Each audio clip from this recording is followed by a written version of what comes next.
Hello there guys, bit of a different one from me today, just to show you a bit behind the scenes. So obviously we have the Typhon 3S, was 3S, as we'll get on to in a minute. So as you can see, I've made some upgrades straight off the bat, obviously with the shocks. Now the front one is bent from my escapades with it, but it's mainly due to the setup I've put inside as to why I've bent it. So I've got to change some things along the lines there. But I'm just going to show you inside, show you what I've done, show you how I've upgraded anyway. So obviously I had a Arrma dementor. Didn't really like it, to be honest, but I had aspirations of taking the motor out and seeing what I could do with other cars. I tried it in the Big Rock, kind of went alright.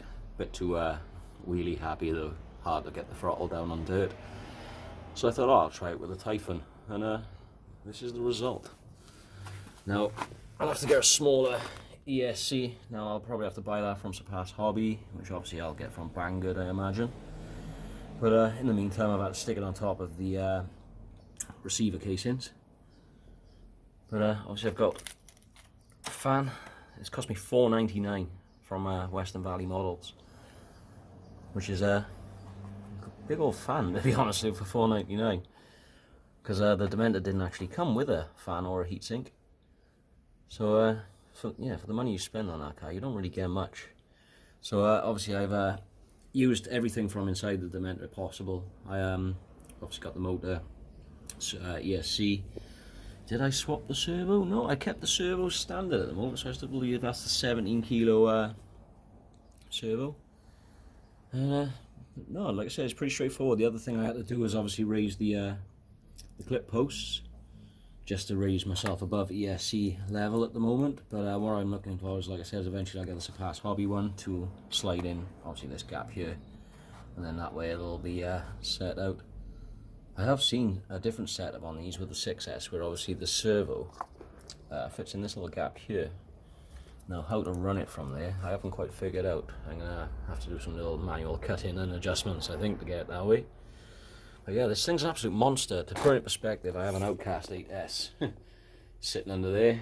There's the Big Rock, as you can see, all back to standard now, the infraction. But yeah, so in a straight line test against the Outcast 8S, this Typhon absolutely fucking nailed it, to be honest with you. But it was, even then, I couldn't get the full throttle. But that was with a bench shock, which I done.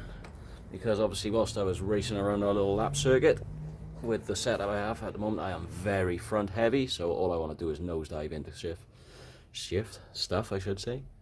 I was going to say shit before twice. Hey. But here we go. Like I said, I upgraded the shocks, 70 weight inside, and yeah, that's the only adjustments I've made, besides obviously changing the motor and the ESC. Kept the same pinion, didn't change the spur gear all coat fine, but definitely a major improvement in speed. And as soon as I get the weight sorted out by putting that smaller one in the middle here where I'm more balanced, I'll definitely have a little monster on my hand around the track. But yeah, all the stuff in here is relatively cheap, to be honest with you, on its own. I think the ESC and motor comes in as a set at about £90, 98, 95, somewhere around there. As I said, $4.99 for the fan, and bloody hell, they're pennies on Banggood. I believe you can get a pack of 10 for like £1. And then the shocks, which were £27 per set, so 54 for back and rear combined. But yeah, in all, it makes an absolute monster, and I'll be looking forward to bringing you some videos of it around the track. I got a bit excited the other day and didn't record it, so I thought, sod it, I'll do a video of what's inside and then show you afterwards. So I'll see you on the laps.